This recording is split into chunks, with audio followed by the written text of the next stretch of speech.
Well, good afternoon, good evening, or good morning, depending on where you are in this world, and welcome to today's DevOps.com webinar. I'm Charlene O'Hanlon.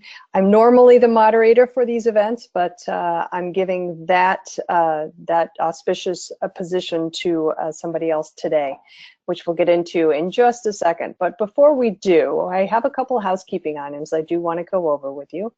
First of all, today's event is being recorded, so if you miss any or all of today's event, just know that you'll receive a link via email post-event, which you can use to log on to the webinar on demand. You'll also be receiving, the link will also be available on the DevOps.com website. And we will be taking questions throughout today's webinar. So if at any time you have a question for our speaker, please just use the control panel, submit your questions, and we'll take a few minutes before the end of today's event to go through the audience questions. Okay, so the voices you will be hearing on today's webinar, which is Measure Twice, Alert Once or Less, How Priceline Leverages Catchpoint. The first voice will be Craig Lowell, who will be the moderator for today's event, filling my shoes. And the speaker today will be Tom Gerhard, who's a technology fellow for logging and monitoring at Priceline.com. Thank you both for joining me, gentlemen, and Craig, I'm turning it over to you. All right, thank you so much, Charlene, and good afternoon, or as Charlene said, good morning, wherever, depending on where you are, and welcome to this Catchpoint customer webinar. My name is Craig Lowell, and I will be your moderator this afternoon. Our presentation today is done in partnership with Priceline.com and DevOps.com, and we'll focus on how Priceline has elevated their end-user experience monitoring beyond just traditional tests and alerts. Your presenter today will be Tom Gerhard, who serves as a technology fellow at Priceline.com, currently focusing on logging and monitoring. Today, he's going to be talking about 5 non-traditional use cases for Catchpoint and how these practices have helped Priceline discover unexpected performance issues, drive changes in their architecture, and hold their vendors accountable. As a reminder, Tom will remain online to answer all of your questions after the formal presentation. So if you do have one during the talk, just type it into the questions window on your GoToWebinar control panel, and we'll get to as many as we can during the Q&A portion. Now, some of you may not be familiar with Catchpoint yet, so before we hand it off to Tom, I'm going to take you through a really quick overview of who Catchpoint is and what we do. Catchpoint is a digital performance monitoring company that provides integrated synthetic and real user monitoring with real-time granular analytics all on a single platform. We have over 440 customers, including many of the leading global brands like Google, Honeywell, LinkedIn, and of course, Priceline. Catchpoint's platform was specifically designed by IT ops experts to provide complete visibility into the end user experience, with over 700 global vantage points for visibility across geographies, major ISPs and devices, or on-premise from your own locations. Our real-time analytics engine allows you to slice and dice dynamic, unaggregated data in any dimension for rapid, actionable insight. Catchpoint's comprehensive test types capture atomic-level data from your website, network, systems, apps, APIs, and real users to give you the broadest and deepest view of your online service performance. So now that you've got a bit more insight into how Catchpoint works, I'll hand things over to Tom. Thanks, Craig. Like most Catchpoint customers, we use monitors, and especially the web monitors, to set alerts on performance metrics on key pages on our website. And we're using that to make sure that the thousands of customers that are experiencing our site at any given time are having the best possible experience, whether they're selecting a hotel, booking a rental car, or maybe a flight or a vacation package. And we've counted on Catchpoint as a key part of our toolkit to tell us when something's wrong for just about 8 years now. And during that time, we found some interesting ways to use Catchpoint above and beyond that normal set up alerts and wait for them to fire. So we're going to talk about some non-traditional uses of Catchpoint. So the first one is first mile baseline tests. And we spend a lot of time tuning our alerts to make sure we're getting minimal false positives, making sure we capture shifts in trends and so forth. And yet one of the things that happens a lot is an alert will fire. And the first question is it us or is it the internet? Is there something going on between the Catchpoint agents and our site? And so our solution for that is to deploy what we call first mile nodes, one in each of our data centers. And if you're a Catchpoint user, you're probably familiar with last mile nodes, which are nodes that are on consumer and end user consumer devices, cable modems, and so forth. So a first mile node is the exact opposite. In this case, the node being hosted in our data center gives us the closest possible view of our website, the least variability from the internet. And so we run, so for example, for our homepage, we run a test from a collection of backbone nodes, and we also run it from each of a handful of first mile nodes. And then when we have an alert, it's simple to see. Do the first mile nodes show an issue? If not, probably our site is okay. If they do, then there's a good chance it is related to our site, unless it's a third-party object. We'll talk about that a little bit in a moment. So here's just a real quick view of what it looks like. We position the private nodes in our network, or enterprise nodes, so that they actually go out to the internet and come back in through our load balancer like any normal customer traffic. So we're exposed to a little bit of internet variability, but a very small amount, because basically the two interfaces are one or two hops apart from each other. So this gives us minimal exposure to the internet and the closest view of what's happening on our site. So one of the things that makes that work best is that the tests, we run a different test on each data center's node, and we use overrides to force the traffic into the same data center. So if the test is running on a node in data center A, we want that traffic from that test to go to data center A's load balancer. And we use the request override feature in the test configuration to do that. In this case, I'm showing 4 different host names being overridden to IP addresses that are specific to that data center.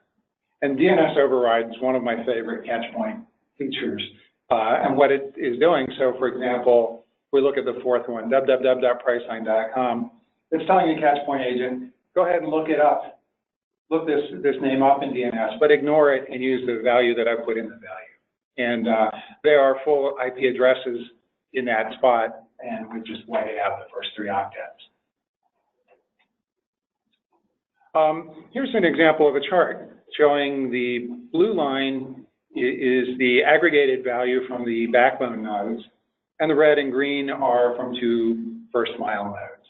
And as you'd expect, the first mile nodes show better performance than the backbone nodes because they're closer to the content. The variability is interesting. You can see that both are trending the same. In this particular case, they're both essentially flat. And typically, if we make changes to page architecture and so forth, we will see these trend up or down together. As you will see in any time when you run tests like this, there is variability from test run to test run and from hour to hour, and that's represented there. If we take that blue line and break it out into the dozen or so individual nodes, you see a lot more of that variability. And I've highlighted the blue line toward the bottom. That's one of the 2 nodes that we saw at the bottom of the prior chart. They're still in the same place, but that blue summary line that was riding higher is now spread out among all these different values. And you can see how aggregating data really does tend to smooth things out. So once you've set this up, you're happy and everything looks good, but what might not work out as you expect? So one thing would be if you've got third-party objects on your page, and I doubt that there are any interesting pages on the internet that don't have third-party objects nowadays. You may have social media widgets or ad tracking or whatever. And those aren't going to be controlled by your overrides because they're not going to your data center. So those will affect your tests in your first mile nodes. But typically they're, and hopefully they're a smaller part of the overall part of the experience that you're measuring. So one option would be to set up zones and use zone reporting. And here I'm showing an example of just setting up two zones, one called Priceline CDN that matches a regex over there on the right side, and one called Priceline.com. And then I can report on those two zones and exclude data from the third-party objects if I need to. Another thing that you need to be aware of is you are testing that outbound connection. If you remember on the diagram, the first mile node was going out to the internet and coming back in on a different interface, and you are implicitly testing that. And if your first mile node tests fail and your backbone tests don't fail, there's a good chance that would be the cause. So it's just something to be aware of. Another thing that might happen or to consider, maybe you don't have the luxury of deploying an enterprise node in your data center. And in that case, what I would do is look carefully at the Catchpoint node map and look for nodes that are close, either geographically, they're in the same city as your data center, or topologically. Look at the backbone provider relative to where your data center sits on the internet. So moving on to my second favorite feature, is using Catchpoint for what-if scenarios. So you might be thinking about making some infrastructure changes, maybe deploying new servers, maybe you're changing something at your cloud provider, or evaluating a CDN. Back to my favorite tool in Catchpoint, the request override. Here's an example of taking those same 4 domain names that make up a Priceline page or some Priceline pages and using the DNS overrides to send them to a CDN that's been configured to support that traffic.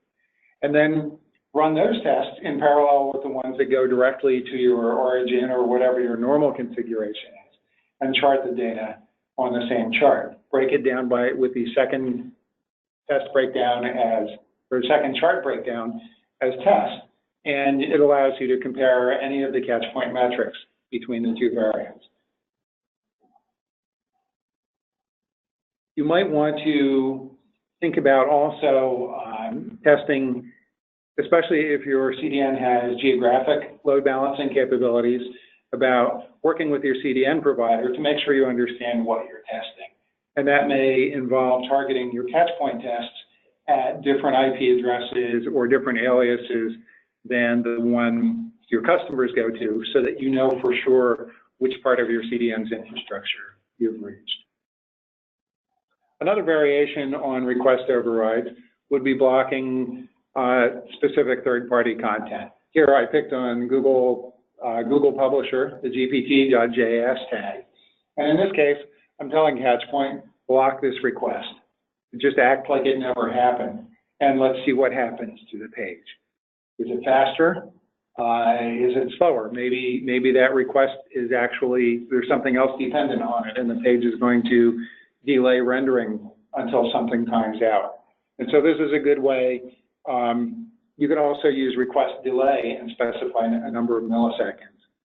So with modern page designs or web application designs, a lot of useful activity is now happening after the onload event and may get delayed by asynchronous activities that used to always only happen after the page was fully loaded.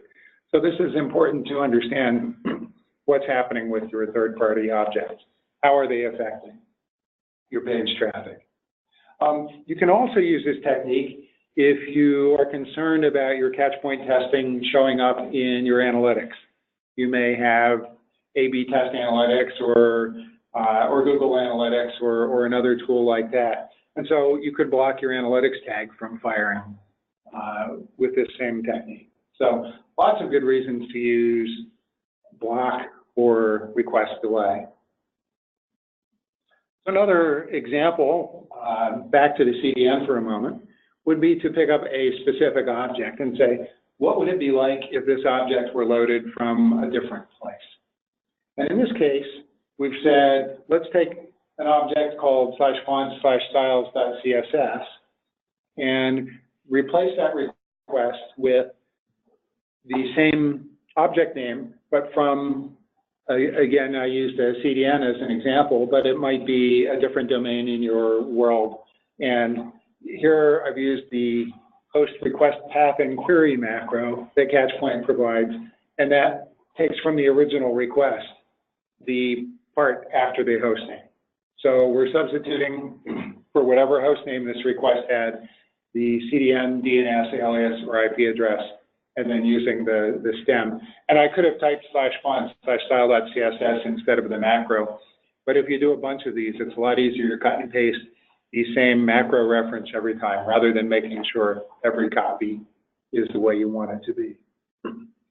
Back when domain sharding was in vogue, before HTTP2, we used this to good effect with the random list macro and evaluated how performance of our pages would behave by sharding requests across 2, 3, 4, and 5 domain names.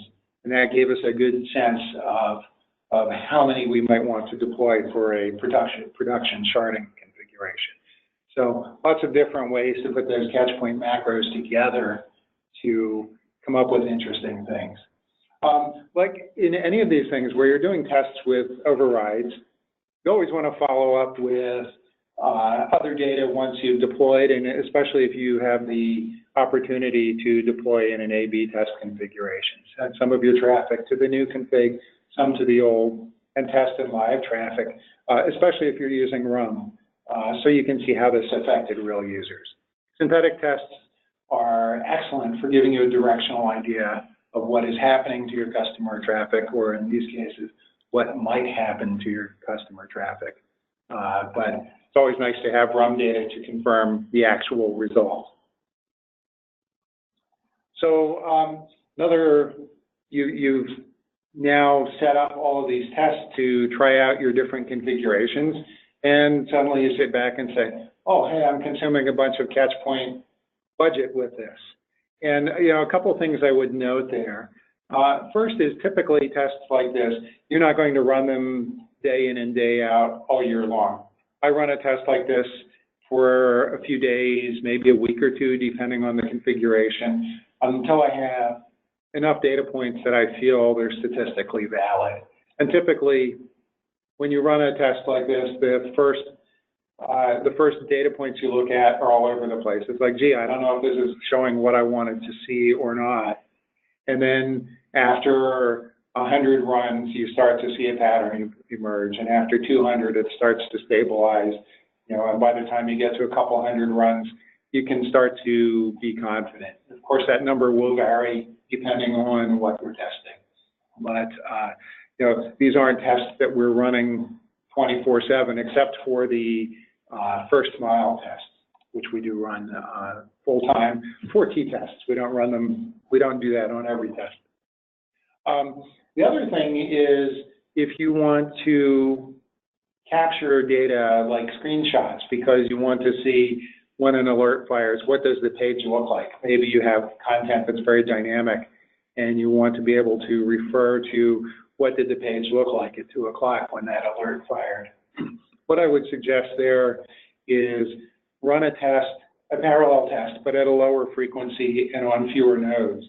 Capture those screenshots or film strips there, and that way you can go to that test and use it as a reference point to see what those features were doing at the time you're interested. Number 4 is a pretty easy one. You might have internal or external customers and you want to report on service levels. Your management wants to know,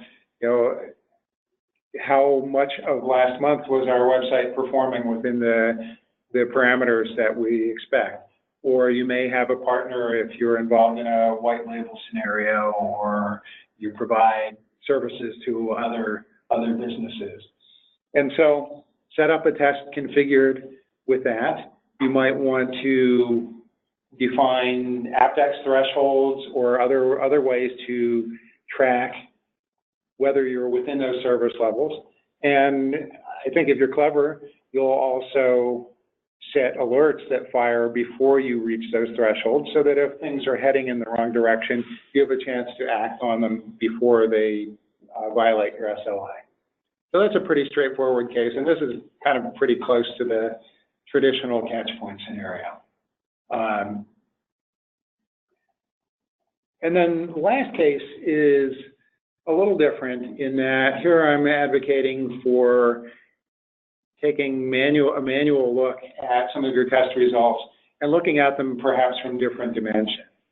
And you know, everyone's familiar with the theory that if you put in a frog in a pot full of cold water and gradually heat it to boil, that you can cook a frog. But if you throw a frog in a pot of boiling water, it'll jump right out.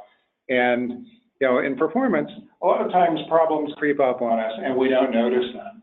And especially if your primary alerts are based on trend shifts.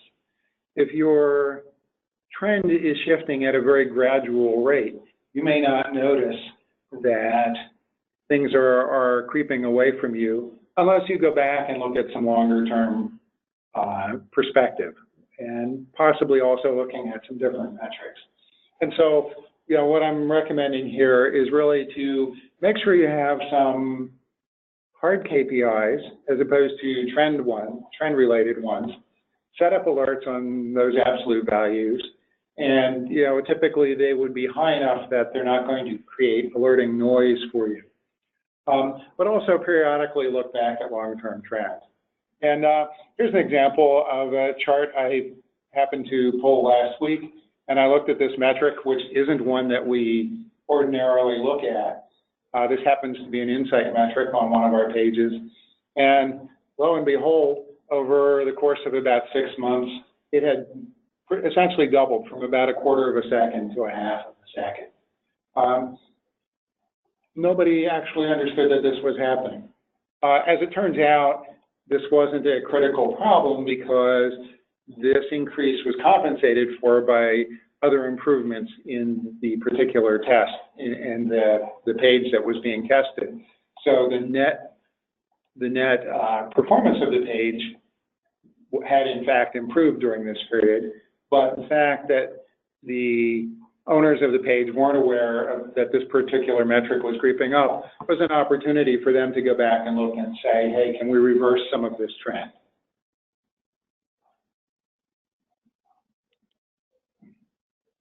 So that was my five points, but a little bit of free advice. One is, I mentioned Insight a couple of times. Learn and understand the Catchpoint Insight functionality. Insight is the opportunity for you to create custom metrics that depend on what is happening with your site. And we use Insight, for example, so that we can break tests down by individual servers that are behind a load balancer. We report response times at our load balancer in addition to the Catchpoint response metrics. So we can see how long what was the response time that the load balancer measured for this page. You can capture routing information from a CDN if it presents it in headers, which is pretty common. You can also, in a transaction test, you can use JavaScript that you can run as part of your transaction script to capture content from the page and turn it into an insight metric and chart that. And that's something we've been exploring lately, using JavaScript to capture information on response time of APIs that are being called client side. Capture those API response times and report them back as insight metrics. And that way we can chart that data on Catchpoint alongside all of the built-in Catchpoint metrics. Another thing is to make sure you look at the Catchpoint APIs and some of the integrations that they enable. They've got quite a few established, and there's documentation available on how to set most of these up. Some of our favorites, Slack. We use the webhook API to push alerts into Slack, and it's great to be able to see, in one place, a collection and a history of alerts without going to the Catchpoint portal.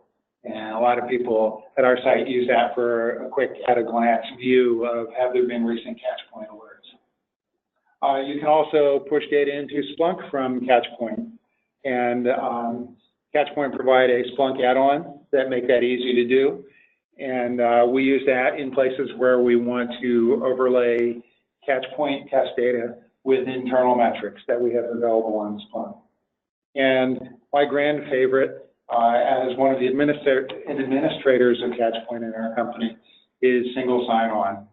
We use Okta for single sign-on in our company, and by adding Catchpoint to our Okta configuration, I no longer have to worry about provisioning individual users for Catchpoint access on our account. We just add them to a group in our Active Directory that enables Catchpoint access, and the job is done. So just to wrap up, you put all these things together, traditional alerting, setting thresholds, you may be using RUM, using some of these other strategies of doing comparative and exploratory monitoring and testing. What I really want to point out is that what's really important is that you have a comprehensive view from as many different perspectives as possible of how your operation is running. You don't want to just monitor from a single synthetic location. You want to monitor from different backbones. You may want to mix backbone and last mile monitoring, although that's a whole different talk. The first mile, if you can do it, I certainly advise doing that, because that gives a very nice sanity check on what you see from backbone nodes. And all of these give you opportunities to see what may or may not be working well from different perspectives, and only when you kind of look at the whole picture do you really know the whole picture. So with that, I'm going to wrap up, and if we have any questions, we can address those. All right, thanks very much, Tom. Yeah, so we did have a number of questions posed during the talk, so let's dive into those. Before we do, I just want to remind everyone, if you do have additional questions, please type them into the questions window before we wrap up today. So the first question is about evaluating third parties. So do you have any specific techniques for using Catchpoint to evaluate potential vendors that you're bringing on? It would depend a lot on what the vendor is. If it's a case where it may be a widget we're putting on a page, we may run a Catchpoint object test referencing that widget, or an HTML test with a snippet that references that widget, and run it from a few different geographies over some period of time to get a sense of how it behaves, so that we know that we're comfortable including this on our page. And of course, anytime you include third-party content, you always want to make sure that your integration with your page is defensive, in that that content should not be in critical path to your page's rendering unless you really need it to be. And that's where using the request block and request delay after you've deployed it is helpful. If you put a 1,000 millisecond delay on that, and it delays rendering of your page by 1,000 milliseconds, you may want to reevaluate your implementation to make sure that the page can go on without, or because that tells you that if the request is blocked, if the third party, for example, is accepting requests but not responding to them, your page may block indefinitely. If you're evaluating something like a CDN, our typical thing is we look at geography where we expect the customers to be that would be using that CDN, and we find Catchpoint nodes in that geography and run tests with that CDN and with our baseline configuration and compare them. And those tests typically will run a little bit longer than we might for some others. Okay, great. Now, we had a question about the first and last mile tests that you mentioned. So the question was specifically, is a first mile test like a smoke test? So the answer is no on that, but maybe you could elaborate a bit on the different types of nodes that you're using, the different types of Catchpoint nodes and what they do. Sure. I think we've used them all at various times, and they all have a purpose. So let's kind of work our way out from the first mile. So the first mile node gives you the best sense of how your infrastructure is behaving. Is your site up? Is it responding to requests? And has the smallest amount of variability from internet backbone outages and so forth. So that gives you that perspective. Our bread and butter tests are run on backbone nodes. We found that performance on backbone nodes is within the same order of magnitude of what we measure with RUM for our customer, for our real customers, and gives us a perspective from different parts of the world and from different backbones that hopefully things are healthy. And when they're not healthy, then you can look down and say, okay, we've got 2 nodes that are on the same backbone and they're both struggling, or we have 3 nodes that are all struggling, but they are all in the Pacific Northwest. And a lot of times you can't do anything about that, but it's worth knowing that the problem isn't yours. You might have a backbone vendor you can work with to resolve a problem if it's close to you. But so that's backbone nodes. Then last mile nodes, as I mentioned earlier, those are deployed on typically consumer internet connections. It might be a Verizon Fios or a Comcast or Time Warner cable connection or whatever. The last mile nodes, they really tell you what the experience is like for somebody on those type of devices.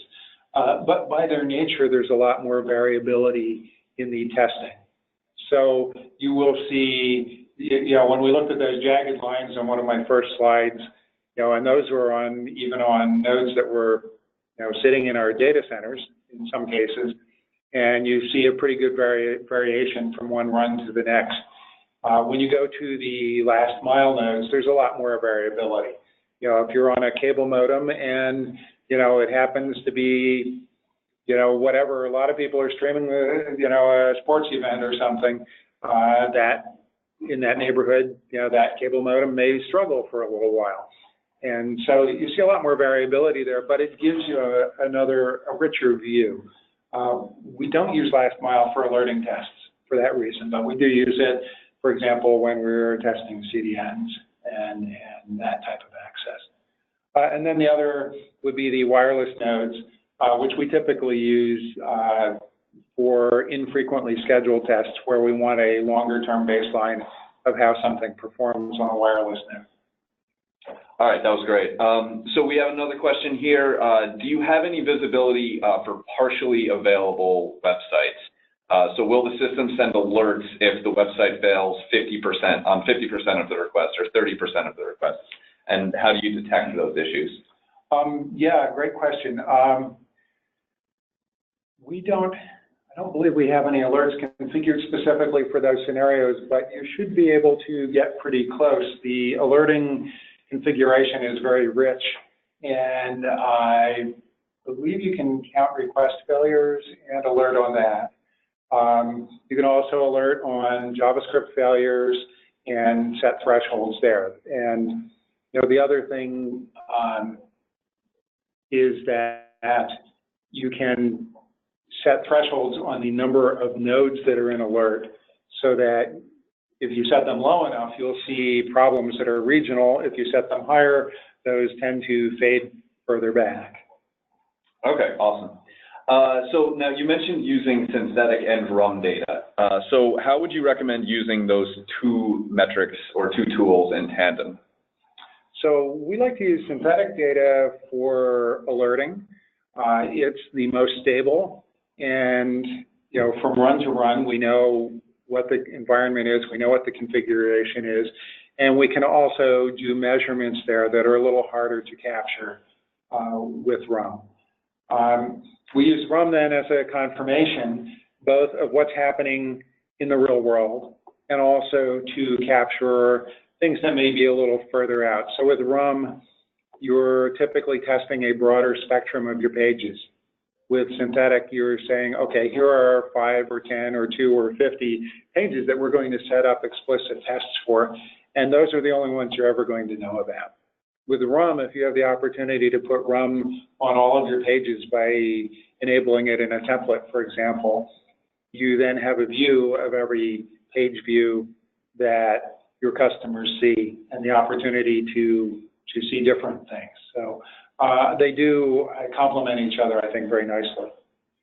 All right, and how does Catchpoint help you in the development stage of a website? Great question. So we'll often use instant tests.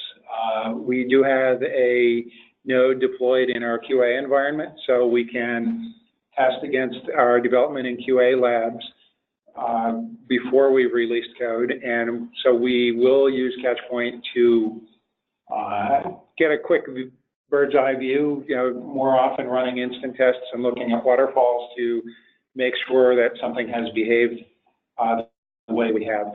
We have also used Catchpoint to monitor our QA environment and to make sure that it's available when it should be, because so many people depend on it.